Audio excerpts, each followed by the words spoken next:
This is Bishop Michael Burbidge, and you are listening to the Walk Humbly podcast. Welcome to the Walk Humbly podcast. I'm Billy Atwell, Chief Communications Officer for the Diocese, and your co-host. We have a very special podcast today, but all podcasts that we do here at the Diocese, including the Walk Humbly podcast, is sponsored by and made possible by the Bishops Lenten Appeal. It supports a lot of ministries throughout the Diocese, but that includes the Communications Office. So those who have given to the Bishops Lenten Appeal and the Catholic Communications Campaign, you have made this possible, so thank you so much. Sign up for our e-newsletter at arlingtondiocese.org. You can also follow Bishop Burbidge on Twitter at Bishop Burbidge, where every day you can read a short gospel reflection for that particular day. Also, make sure you're following the Diocese on Facebook, Instagram, and Twitter. If you have a question for Bishop Burbidge, send it to info@arlingtondiocese.org or give us a call or text us at 703-831-7013. I welcome your host, Bishop Burbidge. Bishop, how you doing? Billy, I'm doing great. Great to be with you and to be with all my young friends in Christ who participating in our annual work camp. Absolutely, yeah. So this is a special one. We're recording on location from Work Camp 2022. We've got hundreds of volunteers gathered here for a week of faith and service to those in most need. We've got a full podcast with a lot of great questions from young folks. But before we dig into all that, a lot has happened since the last podcast we had. In fact, you met with your brother bishops for your annual U.S. Conference of Catholic Bishops spring meeting. Any highlights from that you want to? Yeah. So as I mentioned before in the podcast, the bishops meet from around the country every November in Baltimore, and that's very much a kind of a heavy agenda business type meeting. A lot of issues to discuss, elections to make, things like that. In June, we always go to a different diocese. But every 3 years, we put aside the business agenda and we have more of a retreat fraternal time. And so this was one of those years. And we were able to gather as brother bishops. But the whole week, there was no, all the committee meetings had to be done before Monday. That's when the retreat began. And we were very blessed that the Archbishop of Sydney, Australia, Archbishop Fisher, was our retreat director. And it gave us the time that, to be honest, we usually don't get in November. Usually that schedule is so full, so packed, we're running from, you really don't even get a chance to talk to one another. But this past week, we had time to pray together. We had, of course, Mass every day together. We prayed together. We had holy hours together. We met in smaller groups to discuss what we were hearing during the retreat. And I have to tell you, Billy, it really was a really special time. I came home spiritually renewed and energized, got to know a number of bishops I did not know, speak with other bishops I usually don't get a chance to speak with. And I think it sets us up well for our meeting in November. I think it created the right atmosphere.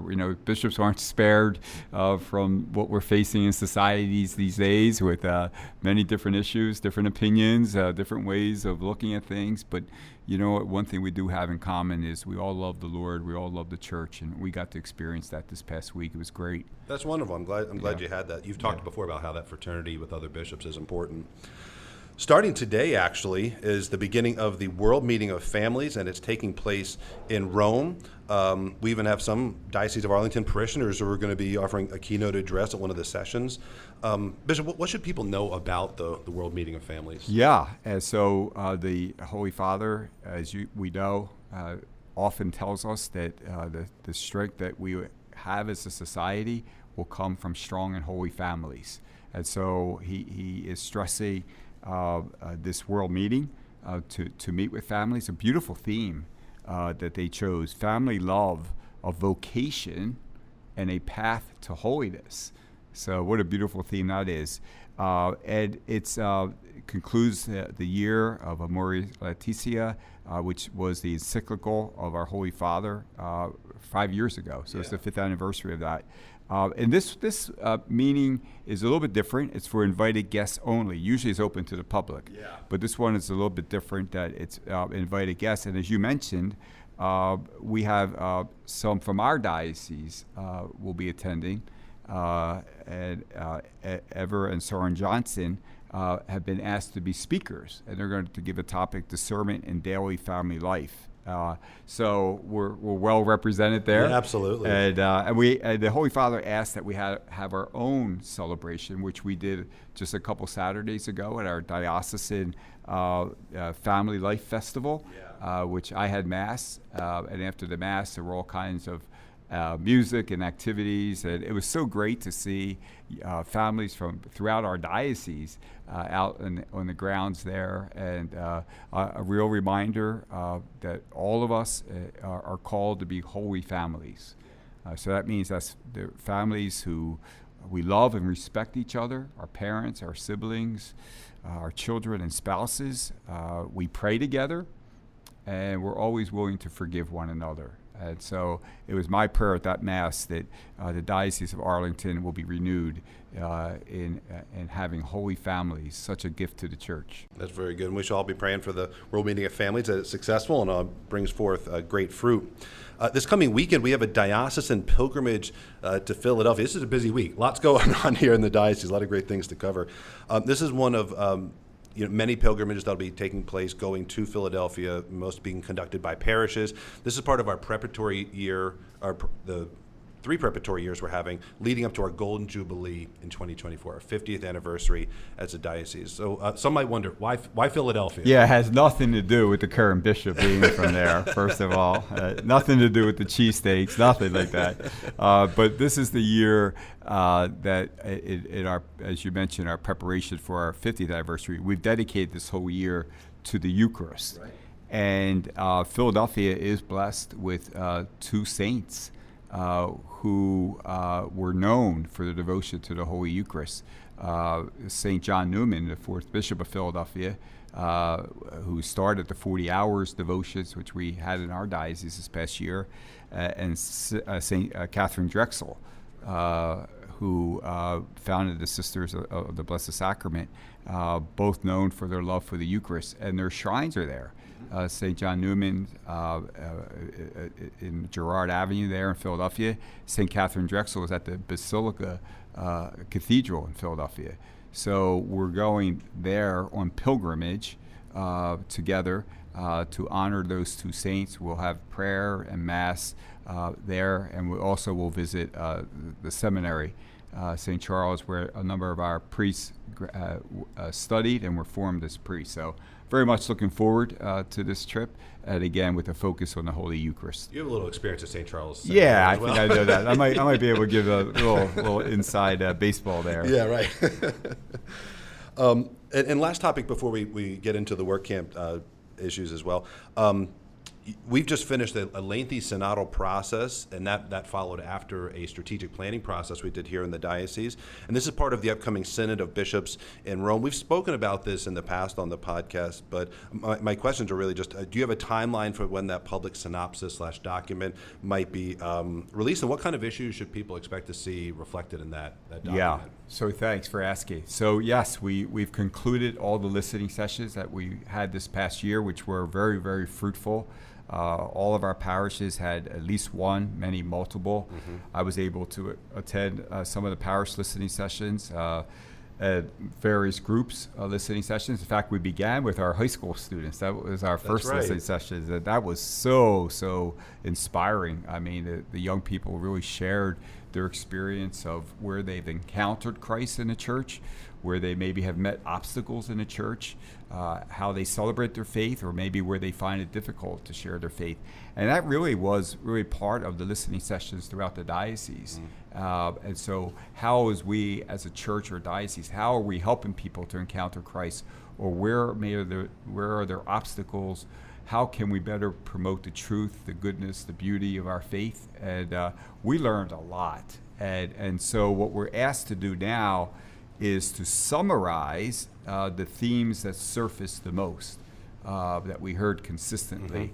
Mm-hmm. But here's the challenge. We only get 10 pages to do it. Right. So after hundreds and hundreds of listening sessions, I have to submit a report to the Holy See via the United States Conference of Catholic Bishops. That report is due June 30th.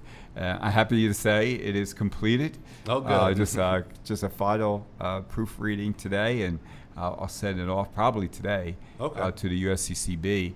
And then what we'll do, since June 30th is the deadline, we're going to make sure that they have received it.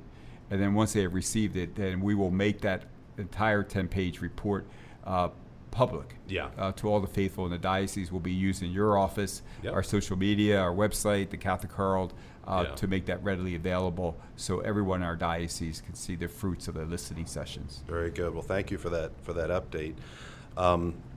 So we now have others. We'll move on to work camp, which is why we're here and recording here on location.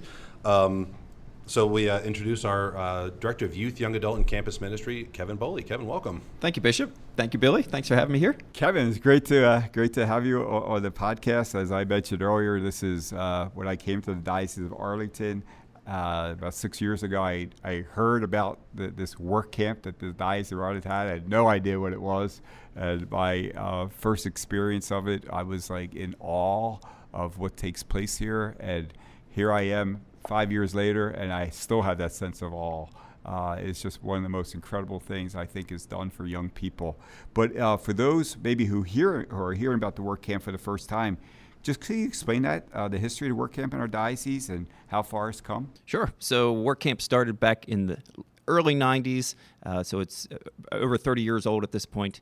And it started out just as a couple parishes just got together and did their own camp, and it's grown over the years. So I participated back in 1994 as a contractor. Then when I became the director of this office back in 2000, I really thought that there was a lot of growth potential for it, and so many parishes were interested in bringing more and more.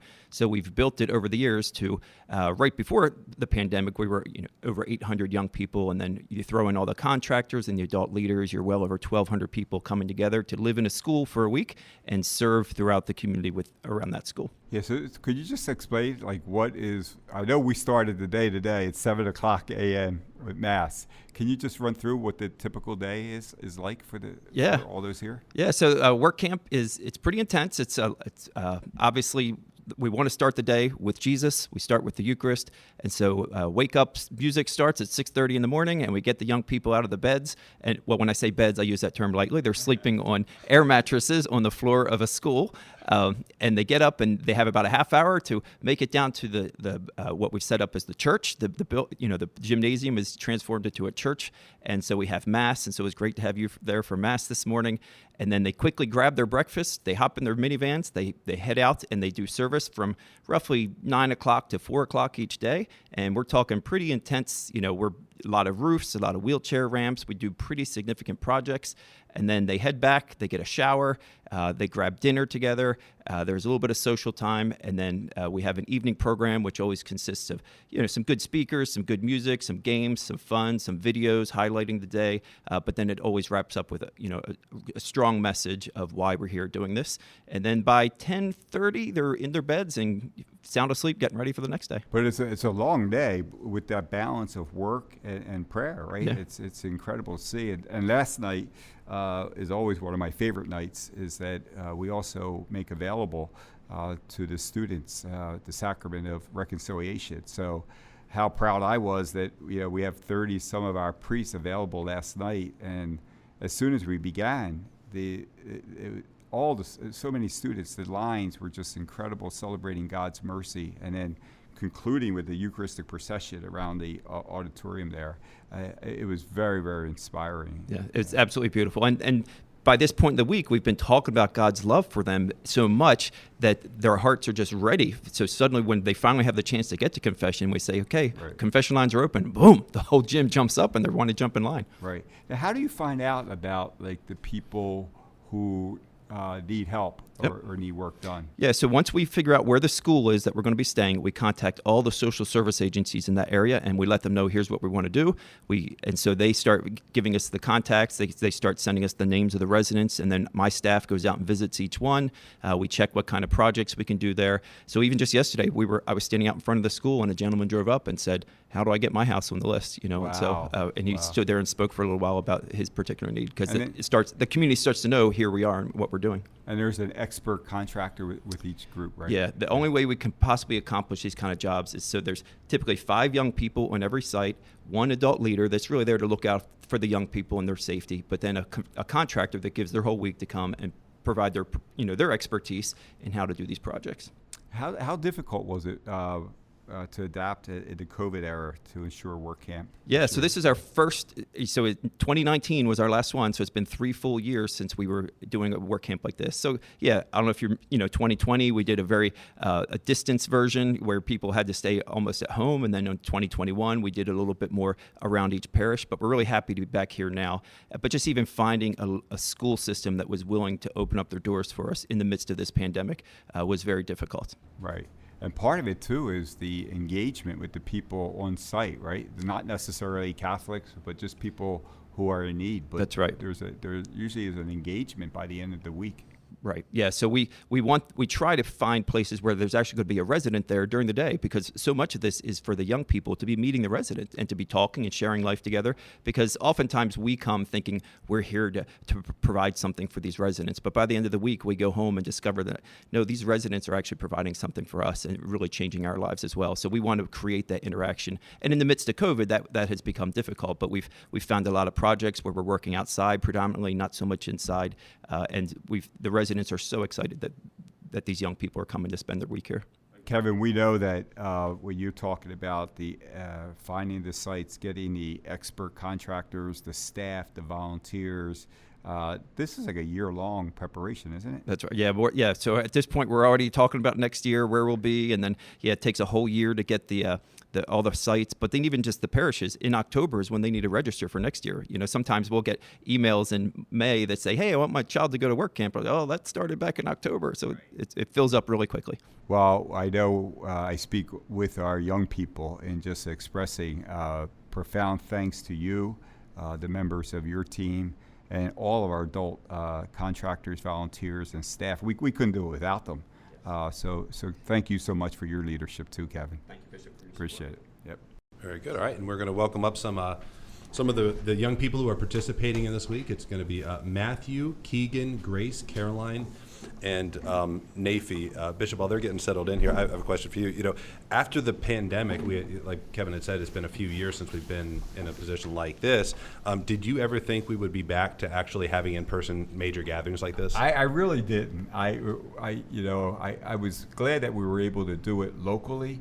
But I remember saying to Kevin, Kevin, I don't know, are we ever going to find post-COVID a school or a county that's going to allow 800 or whatever kids come take over their building for a week? And I said, I just can't see that happening. And Kevin says, Bishop, we will have work camp, trust me. And sure enough, here we are, and I'm just so thrilled that we're able to continue this great tradition in our diocese. Yeah, if anybody can make it happen. I speak to college kids, and they'll say to me, they said, Bishop, it was work camp that transformed my life. Yeah. So it's great. My wife attended a number of them, and she still talks about it to this day. Yeah, it's very, very powerful. So welcome to each of the guests. So let's start maybe with, so again, it's Matthew, Keegan, Grace, Caroline, and Nafi. Maybe if you start just with what parish you're from. So Matthew, where are you from? So I'm from Good Shepherd Catholic Church, clearly. All Yeah. All right. Very good. Keegan? I'm from St. Matthew's. It's a Catholic church in Fredericksburg, Virginia. Very good. Grace? I'm from St. Raymond's in Springfield. All right. I'm from St. Louis and Alexandria. All right. Very good. I'm from the Sacred Heart of Jesus in Winchester. Very good. And that's a great thing. There's students here from all around the diocese, right? And that's probably a great advantage. You're all meeting friends that you would never have known unless you participated in work camp. So it's great to have you here. Could you tell us, maybe just go around again real quickly and just tell us what you're working on this week, what your project is? Yeah, so we are building a wheelchair ramp for someone who has a wheelchair. We might end up building or fixing windows later, but we don't know with time-wise. And the windows also haven't gotten there yet. Yeah. So, yeah. That's it's great. a lot of fun. Yeah. That's great. Keegan? Yeah, like Matthew said, we're working on a wheelchair ramp. We have a lot of it done. We should be done by maybe early Thursday, late Wednesday. We're making a lot of good progress, and we have God to thank for that. Great. Grace? Yeah, I think our group has worked really well together, and we've made a lot of progress. So I think we'll definitely be able to get the windows done. That's great. Yeah, they pretty much said it all. We're all on the same crew. Are you on the same crew? Yeah. Oh, you're on the same crew. Do you know some of the other projects people are working on? I know Well, roofing. yeah, right? A lot of roofing is a big one. And there's a lot of wheelchair ramps to be done as well. Wheelchair, Yeah. decks, a lot of Decks, decks, yeah. all that stuff.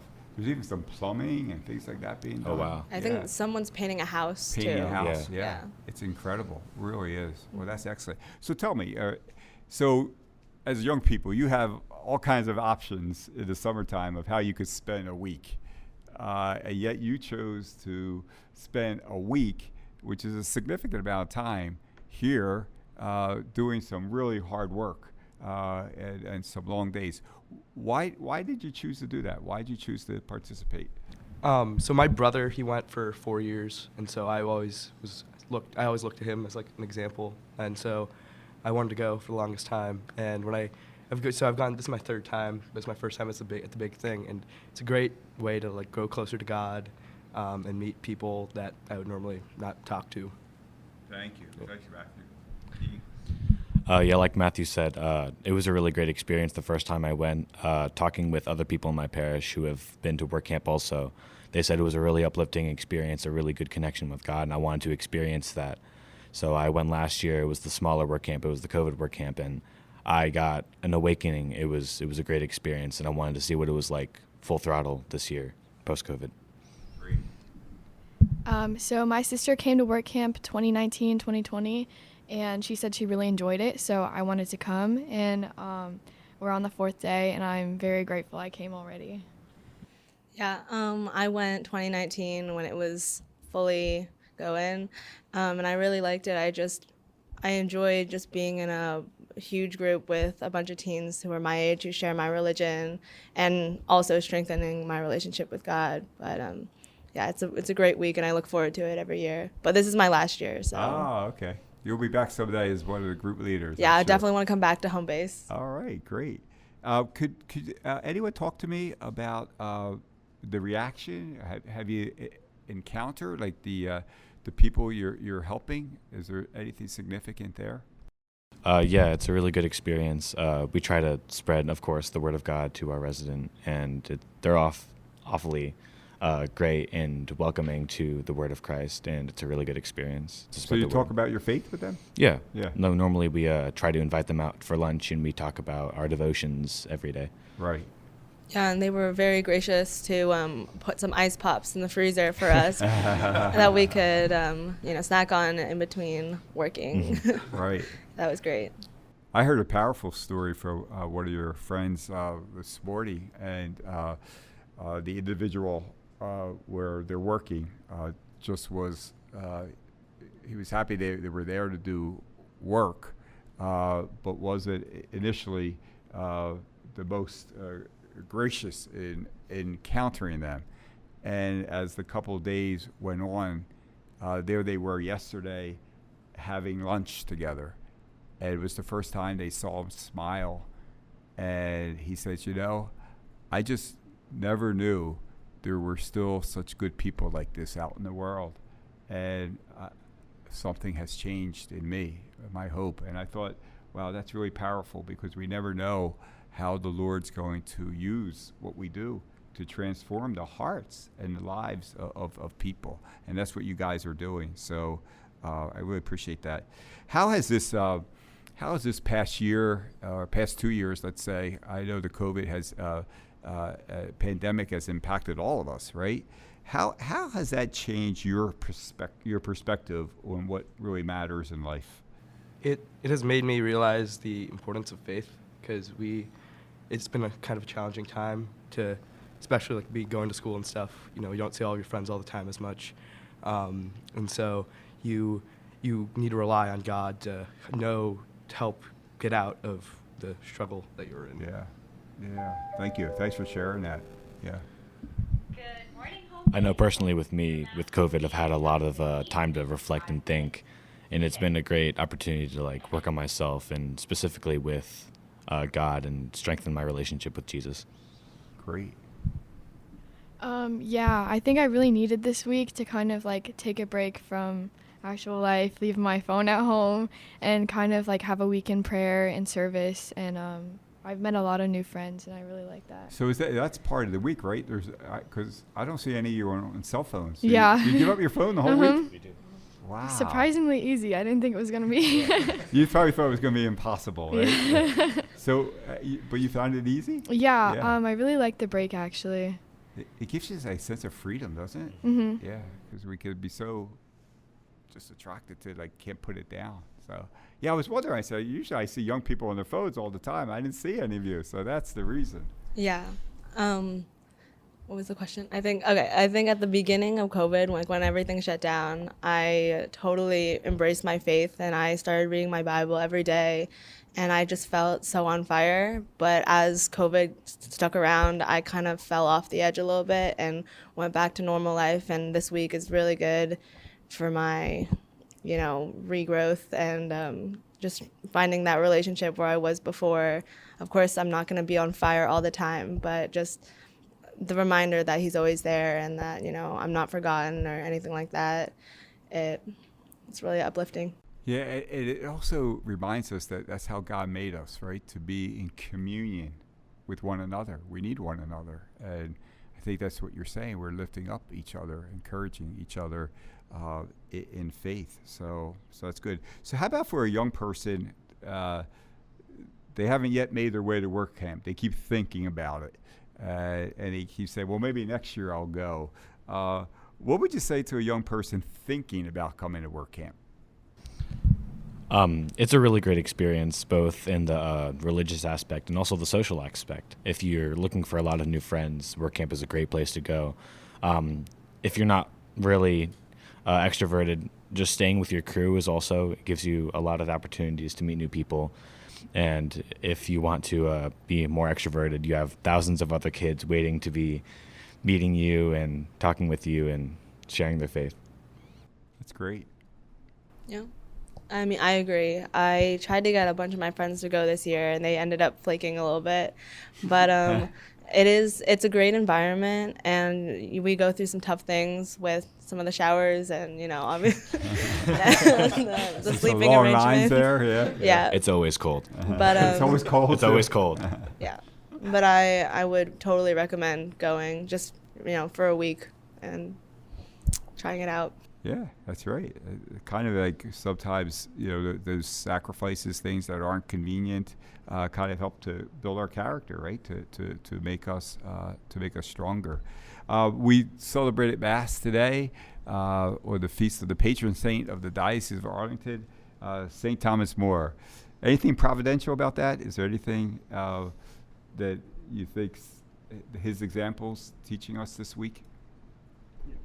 Yeah, so I think he was a martyr. He died for his faith, and he suffered for God. We are kind of doing a lot of physical labor outside and sleeping on the floor. So it's kind of a lot of not quite as extreme, but kind of suffering. No, it's true. That was part of the reading today, right? That if you lose yourself to love God, to serve others, that you're considered blessed in His kingdom. And so I'm sure St. Thomas More is watching over all of you, is very, very proud of you. And what his beautiful phrase is something we all hope to embrace, that we are always, no matter what, even when it's difficult, we're God's servants first, right? And that's what brings us our joy.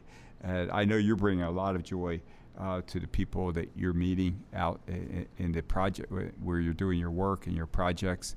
I think you're giving them, as you're giving me, a great sense of hope. And you are all, and your friends and all of you are such gifts to our diocese, such gifts to our church. And I'm very, very proud of you. And I ask God's blessings to be upon you, to keep you safe and to protect you, and that this week remains for you a wonderful memory of how God has acted in your life. And I want to thank you, my young friends, for being part of this conversation. And have a great day today.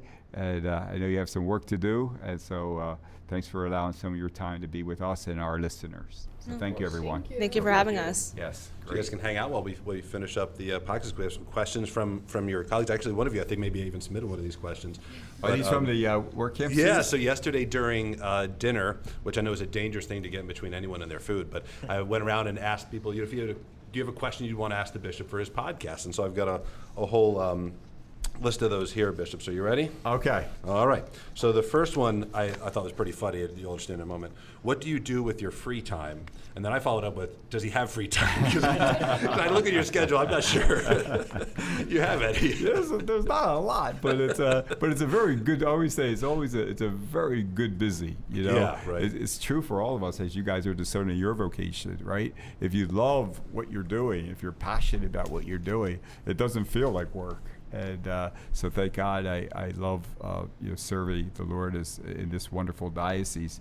But I do save up free time when I can to be with my family, because I don't get to see them a lot. You know, I have a brother, and nieces, and nephew, and grandnieces and nephews. So I like to. We always try to spend a week together in the summer. I do have good priest friends, both in the other two dioceses I served as well as here. And so I enjoy, getting together with them socially or whatever. So I do get some free time. I remember one time you said, I said, I didn't see anything on your calendar for Saturday. You said, oh yeah, I had the day off. I went and I had a parish mass that was like an hour away in the morning, and then I stopped and visited with some priests I hadn't talked to in a while for lunch, and I was off by 2:00. I said, that's not a day off. That's a lot of travel and work. So I think we have different definitions of this. But so the next question was from someone from Holy Family. The next question is from someone from Holy Trinity. He said, what's the hardest part of being a bishop? The hardest part about being a bishop, I would say, is, as a parish priest, you're in your parishes, right? You see your priest every week, right? And he sees you every week. And so you get to know each other, you form a relationship and all those kind of things. The hardest part for a bishop is, as much as I love going to our 70 different parishes, I'm never in the same parish week after week. So I don't get that opportunity to get to know and to form those bonds and those relationships. So when I became a bishop, that was my hardest adjustment. But there's also advantage of that. It's because no parish is the same. So I get to see all 70 parishes and all the goodness that's going on. The other part too is I think when you try to feel called to be a priest, you're going there to help serve the Lord and His people and bring joy and make them happy. Sometimes as a bishop, you have to make decisions, whether it be personnel or resources or things asserted to our faith. And sometimes not everyone's happy with the guy who makes the decision. That was really a hard adjustment for me. I don't really enjoy conflict that much, but when you're the decision maker, you have to know that is to be expected. What do you watch on Netflix, or do you have a favorite TV show? It's funny. I didn't even know I had Netflix on my TV.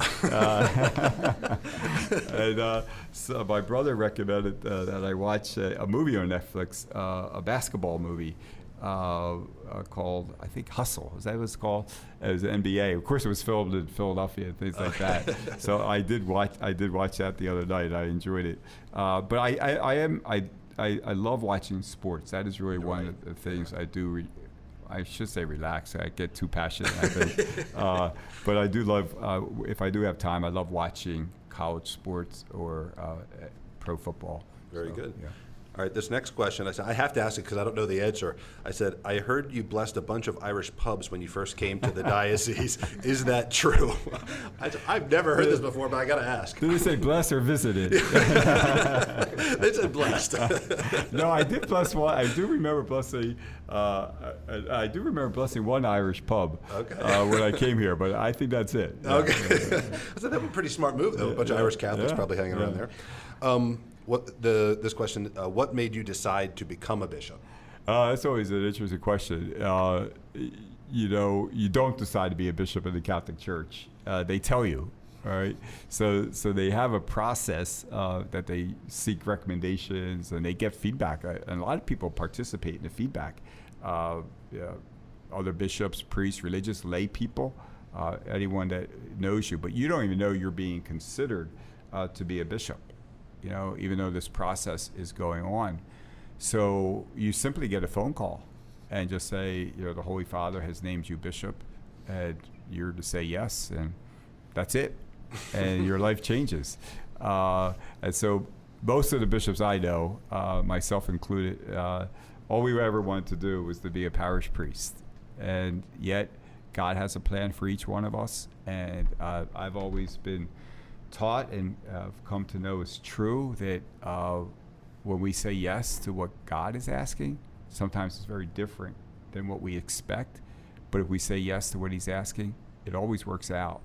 And this isn't what I would have chosen for myself, but it's brought me profound joy in doing. And that's what I pray for all of you and your friends, that you say yes to what the Lord's plan is for you. It will always bring you joy if you do that.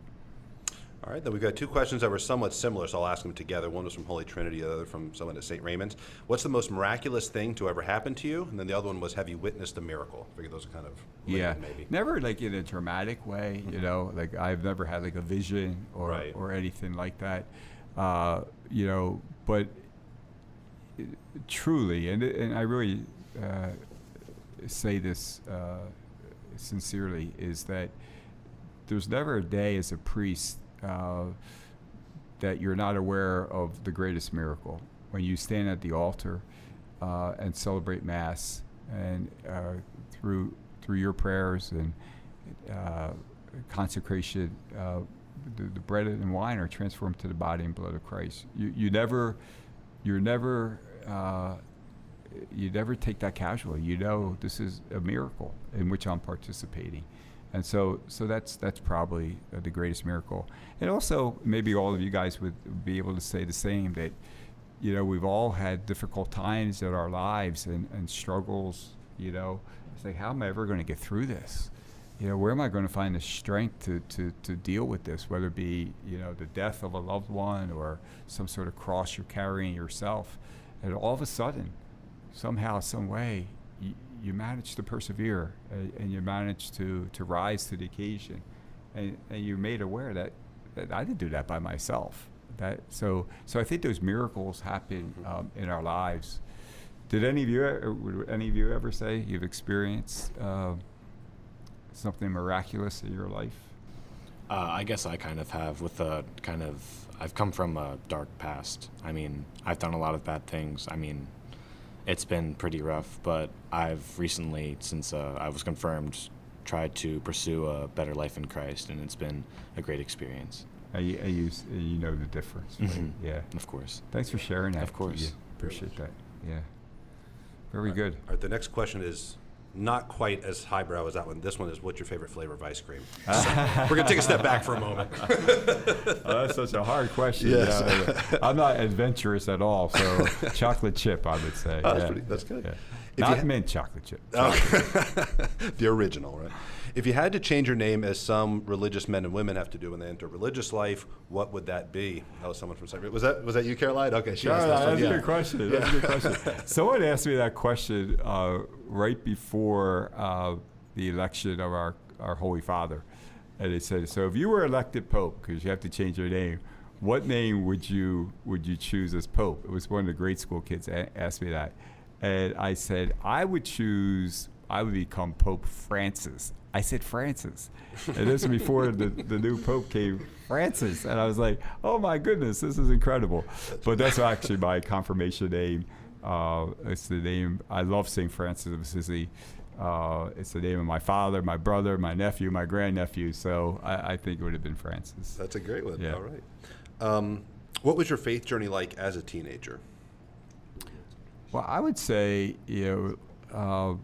Keegan, I don't think your experience is too much different than many of ours. Is that faith is never a straight line, right? It's and even in the lives of the saints, we see that there are some dark times. There are times where our faith. I think you were saying too, Caroline, that there's some times that you're on the high, right? And there's other times that not so much so. Sometimes our prayer lives are strong, and other times they're not. There was a period in time where if I was going to church, it was just to fulfill a duty at best, and I wasn't about a relationship with the Lord. So I've gone through struggles like that, never to the point of despair, but certainly, not living my faith as passionately, as consistently as I should have. And Keegan, like you, I've through the grace of God, knew that something was missing and wanted to turn that around, and God has helped me. So, how about you, Matthew? Any? So, what's the question? Your faith life? Oh yeah. So, I was born into a Catholic family. Catholic and Star Wars has been my life, my entire life. But I was, just classic Catholic. I'm going to a Catholic school my whole life. But, every once in a while there's something that comes up that just challenges me, and I need to try to overcome it. That's why my favorite part about being Catholic is the sacrament of confession, because if I mess up, I can always ask for forgiveness. I know. God wants us to be able to begin anew, right? Yeah. Yeah. Caroline? Anyone else? And there's so many priests in our diocese willing to do. I was so inspired yesterday to see how many priests showed up to offer confession. Yeah. I mean, we were almost having trouble finding enough space for all the priests that turn out to offer that liberation. That's because they love our young people. Absolutely. And that was really evident last night. Bishop, one of the questions actually relates to this, so I want to reorder some of these. One that said, have you ever had a dark night of the soul experience where you didn't feel God responding to your prayers?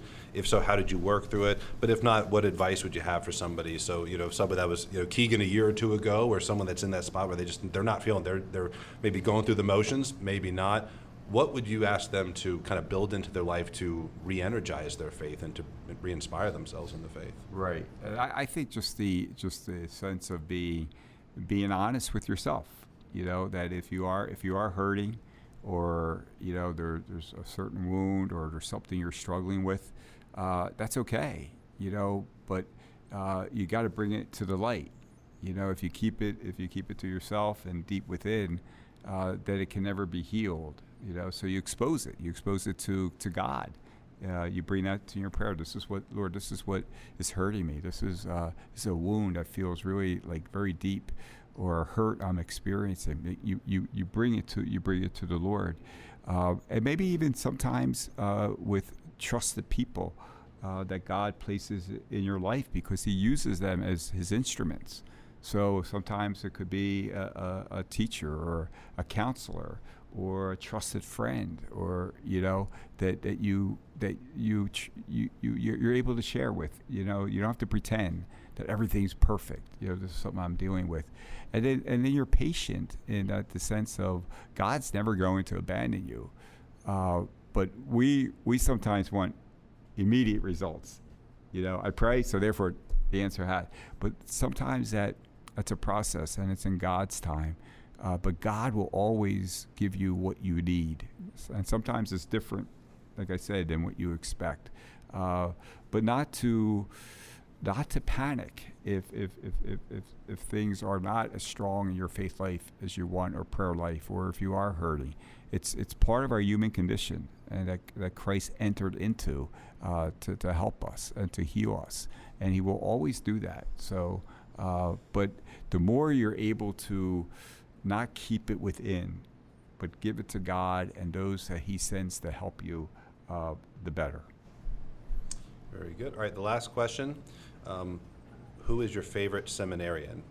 Now, I know you don't have an answer, but you know who does have an answer? Who? Every seminarian. Every seminarian. Every seminarian. They have an answer to that one. Favorite. Well, I do tease the seminarians. We're sponsoring 2 seminarians from Cameroon, from the Diocese of Kumbo, who is they're very much at war in their country, and they have vocations, but not all the resources they need to educate seminarians.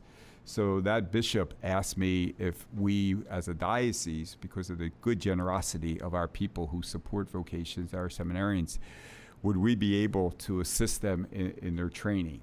And so this past year we have adopted John and Christian two of our seminarians from Cameroon who will do some service here after they're ordained, then return home. But I say that they're my two favorite seminarians because they refer to me, which is a custom in their country, as my Lord. So in their country, instead of saying Your Excellency or Bishop or whatever, their custom is to say my Lord. And I say, well, no, in our country, it's okay to say Bishop. And they go, yes, my Lord. I'm like, you are my favorite seminarians.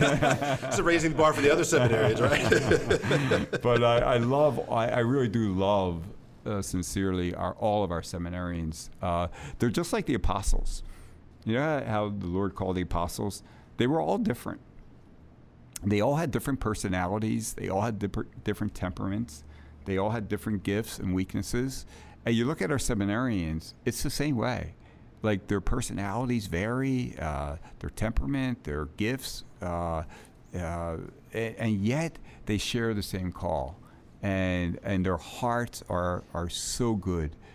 They just want to serve the Lord and others. I cannot be more proud. We are blessed in this diocese with close to 50 seminarians, but it's not the number that makes me proud. It's the quality of our seminarians, and who are now. I was so touched walking the halls last night when confessions were being heard, and I walked in the hall to get to my seat where I was going to hear confessions, and I looked, and two of the priests that I just ordained on the first Saturday in June, I just ordained them. They were sitting there with their stoles on as priests hearing confessions. I got chills. And I'm like, I've known them as seminarians, and now they're the Lord's priests. And we're just so blessed in this diocese with such great seminarians and priests. And as you mentioned in the beginning of the podcast, Billy, the generosity of our faithful who support like the Bishop's Latin Appeal, and so much of that goes towards forming and training our future priests. Absolutely, absolutely. You know, the work that we're talking about here at Work Camp, it's all done by our Office of Youth, Young Adult, and Campus Ministry. The whole team turns out. Everybody's on board. If you'd like to learn more about the ministry for youth ministry, it's arlingtondiocese.org/youth-ministry. They're also on social media, so just you can look them up there.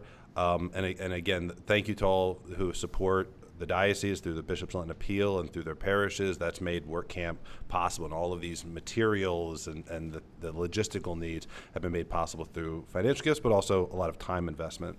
Bishop, we went through a lot on this podcast, but do you have any final thoughts? No, again, just renew thanks to everyone who makes this Work Camp possible, but to my guests who participated in this discussion, I just want to say to you, and please convey this to your friends, that we are very proud of you, and you give us great hope for the future of our church, and your goodness and your good hearts are so evident. And I just ask God to continue to bless you and your friends, and that He will continue to speak to your heart, and that you will come to discern and know the very special path and plan He has chosen for you. So let's just promise to pray for each other and ask for that grace that together we walk humbly with our God.